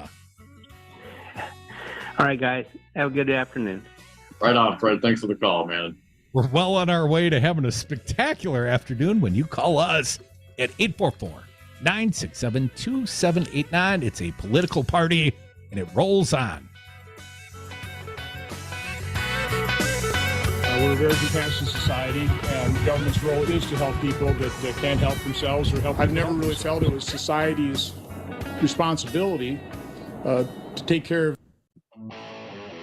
Here we are, the young contender, scrappy, controversial, has an impressive reach. Devil Radio 92.7. Dark Horse Art Bar is Madison's newest live music venue and art gallery. Check out these events at the Dark Horse. Wednesday is Dark Horse Trivia Night, hosted by Premier Trivia. Thursday, August 18th is Ella Paprika from Mexico City with Chicago's Kilroy and Las Cruces from Omaha. And Saturday, August 20th is Local Rock with When Implied with 20-minute admission and batteries not included. Dark Horse Art Bar, 756 East Washington Avenue, downtown Madison. Online at darkhorsemadison.com. I'm Kirk Bankstad, and I own the Minocqua Brewing Company in Deep Red, northern Wisconsin, and I have a super PAC. We make good trouble by buying billboards, radio ads, and calls to voters in northern Wisconsin. We target federal and state elections, think Ron Johnson and Tom Tiffany, and concentrate on a fair redistricting process. Give a donation now if you're able at the MinocquaBrewingCompany.com Super PAC tab. Help us make the politics of the Northwoods as clean as our lakes and streams. That's the MinocquaBrewingCompany.com. Wyoming primary. I'm Tim McGuire with an AP News Minute. Wyoming Republican Congressional Representative Liz Cheney is fighting to save her seat. The co-chair of the January 6th Select Committee, the biggest target of former President Donald Trump, voter Susan Allen. We've created such a divide in our country, and so I'm really proud of Liz for standing up to Trump, and so yeah, that's who I voted for. Her party opponent, ranching industry lawyer Harriet Hageman, has the backing of Trump and his supporters in the state. Former Alaska Governor Sarah Palin running in a ranked choice election to fill the state's only congressional seat. Senator Lisa Murkowski, another Republican, voted to impeach Trump. She's in a primary where the top 4 vote getters will be on November's ballot. A judge in Colorado orders Jenna Ellis, a former attorney for Donald Trump, to travel to Atlanta to testify before the special grand jury investigating whether Trump and others illegally tried to influence the 2020 election outcome in Georgia. I'm Tim McGuire. We tried Dynovite for gut health and immune support, and after a couple of weeks, our little Gizmo was acting like a puppy again. His coat was shinier, he had a lot less scratching and shedding, and he seemed like his happy old self. My dog smelled and scratched constantly. We bathed and sprayed her, took her to the vet, but no results. Now, a little Dynovite in her food helps Bella keep her beautiful coat with no scratching or smell. Get 10% off your next order of Dynovite nutritional supplements for dogs at dynovite.com. Happier, healthier with every bite. Over 1 million pets helped with Dynovite. If you're 19 or older with certain underlying medical conditions such as asthma or diabetes, you can get vaccinated against pneumococcal pneumonia, a potentially serious bacterial lung disease that can disrupt your life for weeks. If you're 65 or older, it is also recommended you get vaccinated against pneumococcal pneumonia. No matter the season, talk to your doctor about vaccination today and learn more at lung.org/protect yourself. A message from the American Lung Association in collaboration with Pfizer. Furnished by From Up North News, I'm Pat Kreitlow. President Biden has signed the Inflation Reduction Act, a landmark piece of legislation that will have many positive impacts on Wisconsin. Congressman Tom Tiffany is part of a small group of far-right members of Congress so intent on defending former President Trump, they're willing to sign a letter demanding that confidential informants and secret information be made public right in the middle of the FBI's investigation into Trump's possible violations of the Espionage Act. Meanwhile, former Republican Congressman Reed Ribble has said Trump made up the false allegations of fraud because he knew he was likely to lose his bid for re-election. He made those comments at a news conference where a new poll was released showing Wisconsin voters don't take kindly to candidates who try to downplay the seriousness of the insurrection. And Wisconsin's voter turnout reaches a primary election level not seen in 40 years. Sign up for our newsletter at upnorthnewswi.com.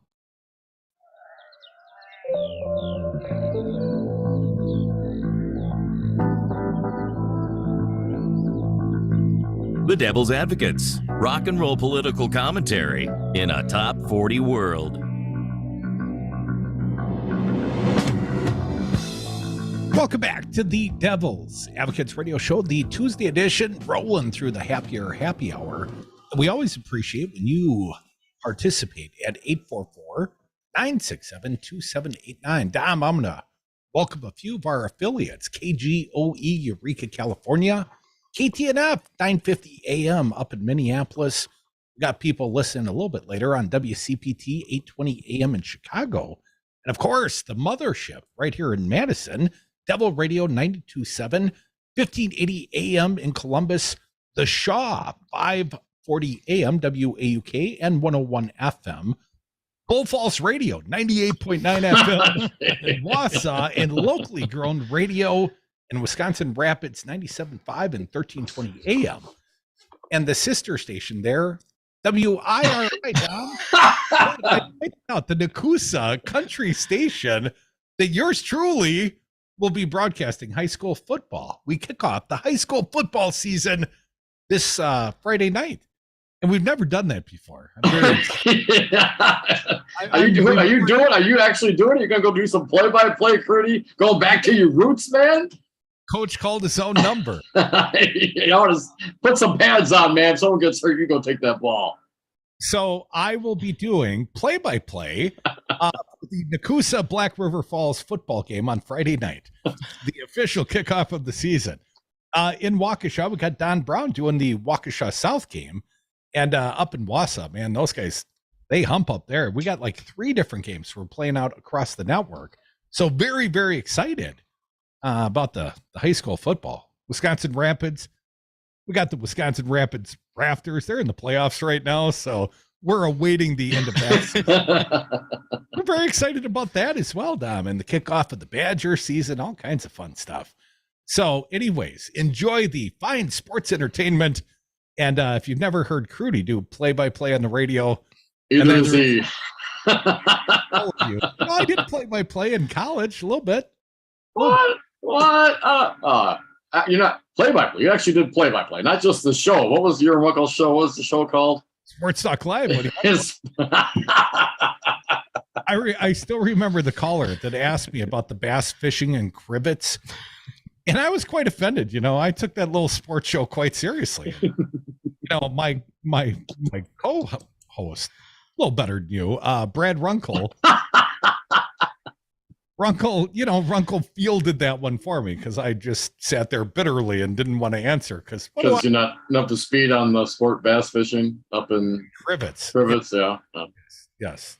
Well, So, you're learning. You'll get there. We do have a hunting and fishing show. Joel Clayfish, I've confirmed. I think he's adding a co-host. Yeah, is it Becky? It is. She got time on her hands now. I will offer only this insight.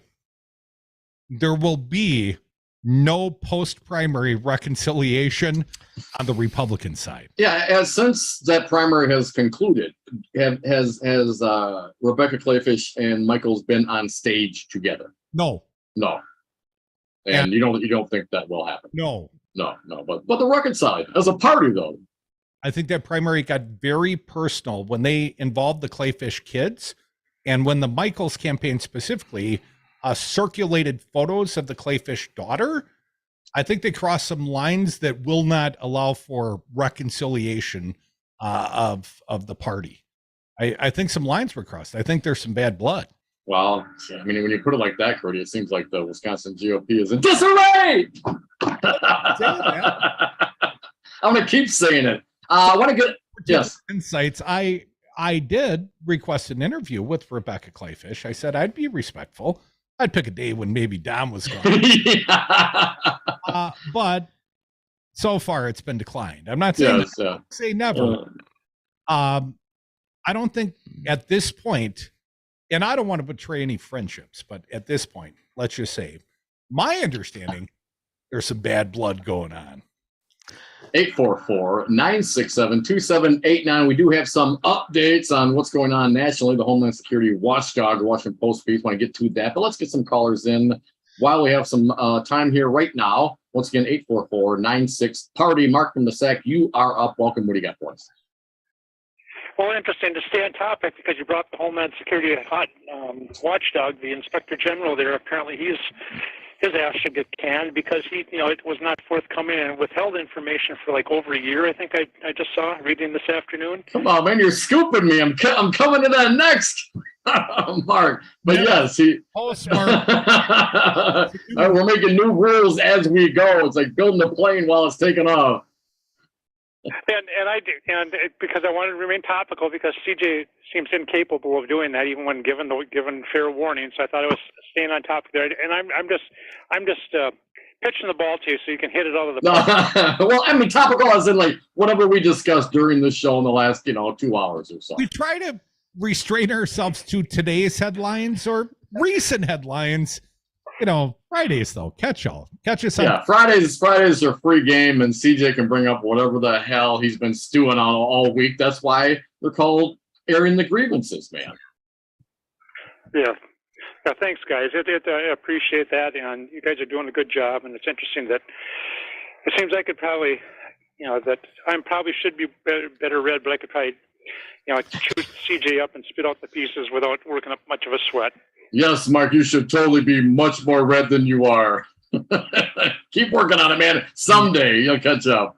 Recently, I was listening to the Fine Morning Product on locally grown radio, WFHR 1320 AM, and they talked about the average American self-report. Like, how many books have you even cracked and read one page of in the last year? And the average American, it's like 0. They didn't even bother. I mean, they didn't even crack a book. They don't even lie about, I cracked a couple books, but short vacations, whoever gets to read beyond that, table of contents or, no, the average American hasn't even read a book in the last year. Those kinds of stats. I mean, does that include, your online reading? Does that include, books that you can get with your tablet, those kinds of things? Or does it have to be a physical hard paper copy that you can bend the pages book?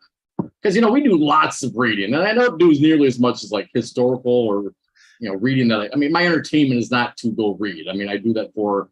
So you are the average American, is what you're saying? No, I mean, I'll crack a couple of books a year, and they're still sitting usually by my bedside, and if I get to them, I get to them. But usually, by that time of night, man, I wormhole or watching some live music, just trying to calm the mind before I fall asleep, because it's constant input, man. I mean, doing what we do and reading all the stuff, and and then pulling reports, pulling a CBO report and getting a topic and drilling down on this and that. I mean, you can wormhole on any sort of current events thing to the nth degree, right? There's never enough time in the day to read all the information that is out there, and not everything is fit to print. Now, just because you read a book, just because I'm on the cover of some trashy romance novel, doesn't mean that it's worth anything. Hey, slow down, Fabio. There was a while, especially I got this booker. She calls me from the coast and says, "Oh, I got this author for you, Crudy." And then I feel obligated to read. Sure. So I'm counting every one of those. Last year. Always cracked them. I mean, you got to prepare yourself for an interview. Well, you never bother. 844. Table of contents, last chapter, baby. I can get there. Give me the cliff notes. I'm not reading the Mueller report until it's unredacted, Jim. I'll make that confession. I've read most of it. Robert Pilot, how you doing, man? Or are you just parked for your fine show coming soon? Hey, Robert. Hey, you guys, I can't wait to hear Crude, you do the football play-by-play. I am so excited. Buddy, I know you're a big baseball guy. We should be talking Wisconsin Rapids Rafters, Robert. If you're unfamiliar with Robert's fine work, he's a broadcaster in his own right. I'm Awake Native Roots Radio follows this fine production all across the Civic Media Network. But Robert, yeah, man, I always wanted to be the voice of the Wisconsin Badgers. And if you can't be that, I will be the voice, at least this week, of the Nakusa paper. Hey, when cable access first came out, like in the 80s, I was doing high school football play-by-play, parades, anything to get this pretty face out there on bar cable mitzvahs. Yeah. Oh, we know. Yeah, we know, man. Man, I was a sports guy in college. I love covering sports, and I even got a couple of big interviews. Guys like Reggie White and Brett Favre when, he was putting up Hall of Fame numbers for the Packers. But there's only so many ways you can ask the question, how's it feel to win? How's it feel to lose? Did you give 110 or 115% today? There's only so many questions to ask in the forum of sports. And, for me, Robert, politics is my blood sport.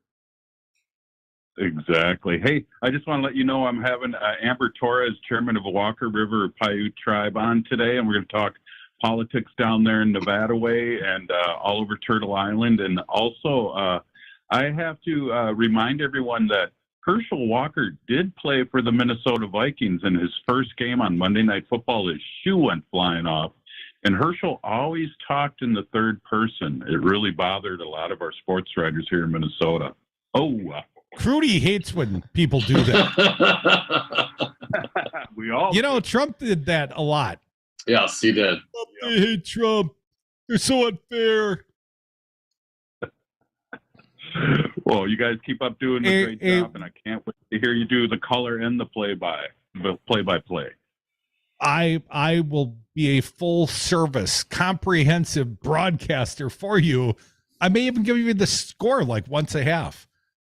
844-2789. What do you Rudy, while we're on the sports/politics conversation, I would throw this one out there because I thought this was a great headline. On ESPN, as reported by the Associated Press, the NBA will be off on Election Day. The league's schedule for the coming season will have all 30 teams playing on November 7th, the night before the midterm elections. The NBA is hoping teams use the night as an opportunity to encourage fans to get out and vote, plus amplify the need for civic engagement. But on November 8th, which is Election Day, no NBA teams have games scheduled.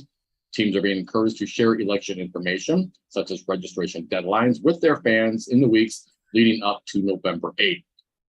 A quote from the league. How excited am I supposed to be that the league is bypassing Tuesday night games? The scheduling decision came out of the NBA family's focus on promoting nonpartisan civic engagement, encouraging fans to make a plan to vote during midterm elections. All 435 U.S. House seats will be up for grabs on November 8th, along with more than 30 U.S. Senate seats and gubernatorial races. The move is a rarity for the league, which typically plays no games on Thanksgiving and Christmas Eve and tries to avoid scheduling games on the day of the NCAA men's basketball championship game, often the first Monday of April. It also has a few days off built around the All-Star game, which takes place in February. I think this is great, man. I hope every sports outlet does this kind of thing. This is exactly what we need. We need to get more people engaged. So I think it's a fantastic move. It doesn't cost them anything. They're just going to play the games, and they have an opportunity to get people dialed in to motivate them to go vote. This is a fantastic idea, and you should be extremely excited about it. And I hope lots and lots of people react positively to it. I hope they give all sorts of information. They use their Twitter feeds and their personal feeds. I mean, they have a lot of fans out there on the Twitterverse and all the different social media sites that all these players and the league itself can have a big influence on getting people motivated to go out and vote. Now, Dominic, I've told you, on behalf of Kuchka, we have entered into a Marquette basketball contract to play out Marquette basketball. He's going to have to listen to the stream in Wisconsin Rapids, but he can hear the games on the Civic Media Network. But I've never been a huge fan of the NBA, and we will not carry the Bucks anywhere. Bucks and 666, baby. Well, that's a whole different sport. Come back with us. Last segment to be a part. 844-967-2789.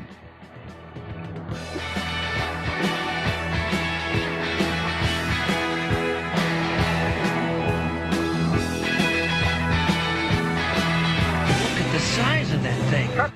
It is the height of 6 American football fields or 5 Canadian football fields, as if Canadian football really counts. What grows in the forest? Our imagination and our family bonds. The forest is closer than you think. Find a forest near you at discovertheforest.org. Brought to you by the United States Forest Service and the Ad Council. He's rounding first, second, third. He stopped between third and home. What the heck? Ooh, that's not the time to stop. And now's not the time to stop wearing a mask. Vaccines are a game changer, but the game's not over. Mask up until you're vaccinated. Let's finish strong. For more information, please visit cdc.gov/masks. A message by CDC and the Ad Council. The Devil's Advocates, the fix for political junkies everywhere. There seemingly is a willingness amongst Republicans to subvert future elections. How troubling is that to you, man? Yeah, I think it's more than troubling. It's the core issue in the upcoming elections in 22 and 24, and it's going to be seen that way by historians. These people are out to destroy the democracy. To me, that is the linchpin of the upcoming election. To what end, Matt? Do we destroy our democracy or not? Follow the Devil's Advocates on Facebook and Twitter. Hi, folks. This is Kirk Bankstad at the Minocqua Brewing Company, and I am proud to introduce you to Choice, our new pink grapefruit-flavored hard seltzer. Choice was made in collaboration with Planned Parenthood of Wisconsin, and 5% of the proceeds from every can goes to support them and their fight for reproductive freedom. Choice hard seltzer tastes great and comes in at only 105 calories per can. Go to our website, MinocquaBrewingCompany.com, to find where you can buy Choice hard seltzer. Did I get it? Should I wait? Is it safe? It's okay to have questions about COVID-19 vaccines. Now get the facts. Visit getvaccineanswers.org so you can make an informed decision when COVID-19 vaccines are available to you. Brought to you by the Ad Council.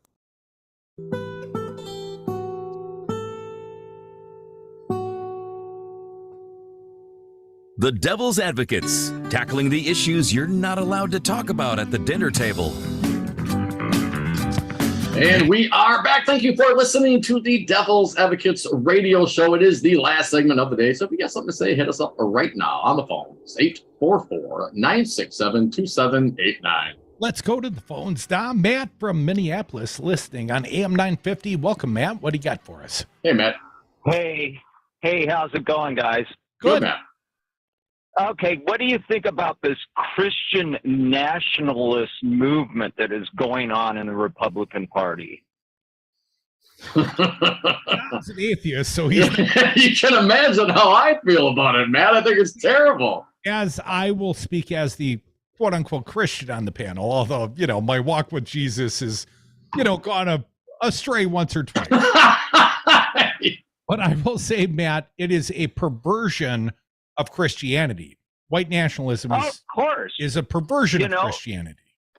And what's weird? Okay, I sent you video of the Dio band and all that rot. Now, a lot of those bands that we play with, like there's Black Eye, tribute to Judas. Oh, you're our goth guy. You're our. Oh yeah, I did. I even watched some of that video. Thanks, man. Appreciate you sharing. Okay, but a lot of those bands now are Trump thumpers, man. Even the Judas Priest guys. And I said, Rob Halford's gay, man.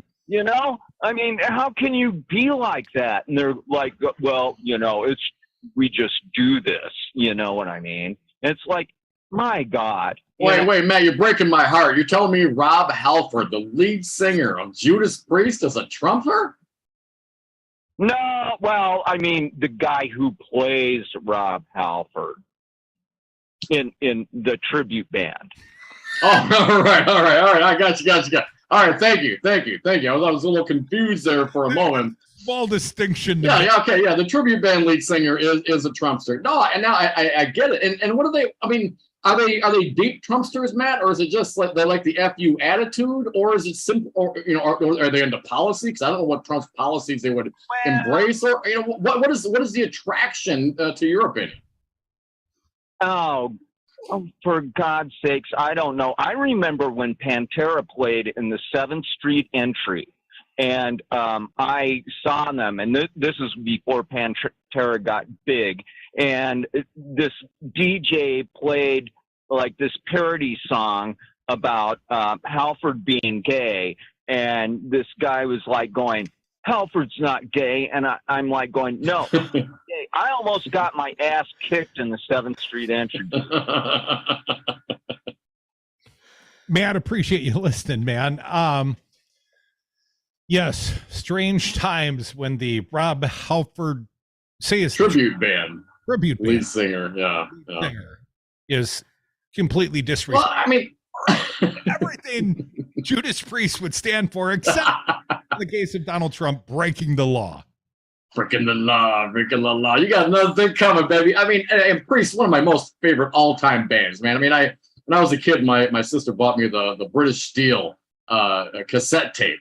And it just, I think that was with Breaking the Law, and of course, many classics. I got to see Priest when they came around, like the 30th anniversary tour of that release at Summerfest. One of my greatest concerts at Summerfest at one of the free stages. So love me some metal, of course. Love me some Judas Priest. But Crudy, the white nationalist Christian thing that's going on right now, and we posted a piece last week and never really got to it conversationally.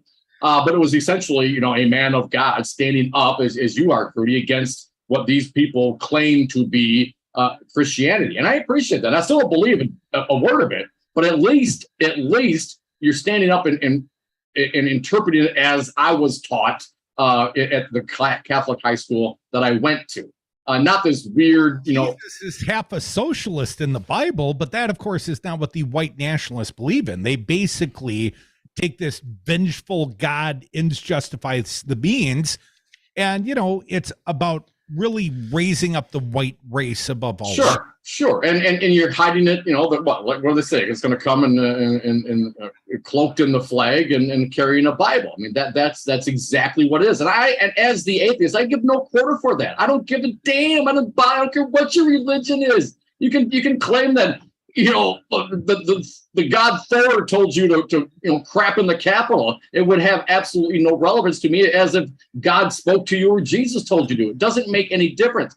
Whatever creation you have in your mind to justify your racist or fascist or authoritarian philosophy doesn't matter. You're just being a fascist authoritarian. Who's leading, in some small part, the white nationalist movement? Marjorie Taylor Greene. MTG, baby. And she had some things to say over the course of the weekend, Dom, and I appreciate those that stick around to the end, because this will be a good one to end on. White men, according to Marjorie Taylor Greene, white men watch porn because they are the most persecuted identity in the U.S. I mean, when are white people going to catch a break in this country? I believe that white men are the most persecuted identity in America, and that's a bold statement to make, but I'll break that down. Let's talk about why white men and young white men in particular are really, you guys are put bottom of the list on so many things. The reason I stick up for white men is I know for a fact that when you guys apply to college, you're put down at the bottom of the list and everyone's allowed to be accepted and admitted into college. And then they finally move on to white men. Green also claimed that the persecution of white men caused them to spend time alone, watching porn and playing video games. Earlier in life, Dom, I was informed by you after Bill O'Reilly talked about this porn site. Then I mentioned it to you, and you said, no, that's not even the good one, Crudy. Go look at this porn site, similar to, let's say, Porn Hug. It was something like that. And so anyways, that night, late at night, I'm just finishing up with my bookwork, and I take a look. Reading some books and decided to take a few minutes off to check it. Do some research, some internet research. I was researching, and because Dom told me to go look something. Thank you. So anyways, I'm looking and, still fully clothed, still, hands above board, all that kind of stuff. But my wife had walked into the room quietly. She's a mousy sort. And anyway, she's like, what are you looking at? And my response was, Dominic. He startled you. Blame you. So let me give you the real reason. Yes, please. According to Marjorie Taylor Greene. Through our entire culture, white men are bad. But what's that done to your generation, and even some of those a little older than you and those definitely younger than you, it's created hopelessness in many of these guys. No one is there for them as they're growing up. They spend hours and hours alone. And you know what that leads to, Dom? Porn hug. There's some variant thereof, but if the kids at home don't know, I'm not going to tell them. I will tell them, and then they'll go do a search, and then they'll get caught. Dude, the internet, you can find anything on the internet. That's why they call it the internet. Don't blame Dom. Yell out, Marjorie! Stick around. Native Roots Radio with our friend Robert Pilot is next, and then Busted Pencils, educated educators talking education. Keep it locked, Civic Media.